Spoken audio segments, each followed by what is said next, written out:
Kembali pertanyaan berikutnya. Assalamualaikum Ustaz. Setelah ana nyunnah, ana baru tahu apa itu riba. Masalahnya ana udah terlanjur melakukan riba. Rumah ana masih kredit riba, mobil pun kredit riba. Bagaimana ya Ustaz solusi terbaik buat ana? Kalau mobil mungkin bisa ana jual, tapi kalau rumah ana belum mampu Ustaz. Syukran jazakallahu khair. Barakallahu fikum. Naam. Subhanallah jamaah ya. Kita bersyukur kepada Allah karena bangsa kita, negeri kita Indonesia bersama masyarakat yang mayoritasnya muslim sudah banyak yang sadar riba. Sudah banyak. Kita dari dulu itu seakan-akan dibohongin tentang riba. Karena memang nggak ada bank riba itu nggak ada kan? Ada bank riba. Nggak ada yang datang orang Islam.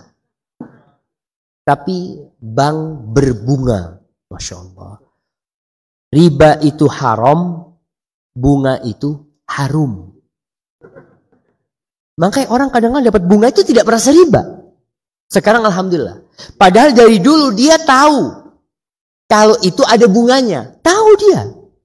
Ketika dia akad mobil, akad itu tahu kan ke bank dan ada bunganya, ada penalti, ada macam-macam lah. Ada, dia tahu semua. Tapi dalam bayangan dia itu bukan riba. Sekarang baru sadar ternyata riba. Oleh karena itu menggunakan istilah yang syar'i membantu orang untuk kembali kepada Allah. Seorang pelacur ketika dikatakan pezina, ada nggak harapan kembali? Ada. Ya Allah, saya ini berzina dan zina itu seharusnya dirajam macam-macam. Tapi kalau dikatakan PSK, ada nggak harapan tobat? Saya ini PSK, saya menghidupi 2 anak saya. Bangga dia jadi PSK. Karena namanya sudah dirubah. Dan kita berarti menjerumuskan saudara-saudara kita ke dalam dosa secara tidak sadar. Bagaimana orang yang sudah terjebak dalam riba? Yang pertama bertobat kepada Allah Subhanahu wa taala. Dia menyesali meninggalkannya dan bertekad untuk tidak kembali. Gimana yang belum bisa ditinggalkan umpamanya? Ya dia berusaha untuk menutup semampu dia. Tadi dia mengatakan mobil bisa anda jual, jual yang dia mampu. Rumah nggak mampu, jangan dijual. Kalau dia nggak mampu, Allah mengatakan fattaqullaha mastata'tum. Bertakwalah kepada Allah sesuai kemampuan kalian. Tapi ingat, Allah itu tahu sampai mana batas kemampuanmu. Ada orang yang tidak mau, bukan tidak mampu. Maka kita lihat, aku mampu jual mobil, jual. Aku punya, alhamdulillah saat anak punya aset di mana jual, tutupi sana. Dan jangan takut. Ketika engkau meninggalkan riba, biasanya orang yang meninggalkan riba itu hancur.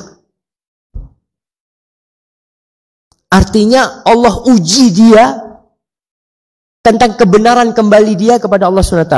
Ini yang ana lihat, sebagian enggak. Tapi banyak yang setelah meninggalkan riba, usaha dia itu habis. Karena janji Allah, yamhaqullahu riba. Allah itu menghancurkan riba. Jadi engkau hendak dibersihkan. Kalau istilah orang yang memelihara sapi. Anda baru dapat ilmu dari pemelihara sapi, kata dia, anak sapi itu kalau dipisah dari ibuknya, badannya rusak. Kotorannya nggak benar. Kenapa? Karena dia dibersihkan untuk dipersiapkan makan rumput. Dia berpindah dari yang itu, berpindah ke yang lainnya. Begitu pula orang yang mungkin riba, dibersihkan dia dari hartanya, mungkin dari tubuhnya pula. Diperes sampai habis, Allah kasih rezeki yang halal. InsyaAllah. Dan antum harus siap. Kalau antum mati belum menikmati nggak masalah. Ada orang yang mati belum menikmati tobat dia. Sebenarnya kenikmatan yang sebenarnya yang akan kau rasakan adalah ketika kau di surga. Walaupun ada orang meninggalkan riba kemudian hidupnya susah sampai mati dia susah, nggak masalah. Tapi Allah ampuni dosa-dosamu insyaallah. Hadza wallahu a'lam bissawab. Nah.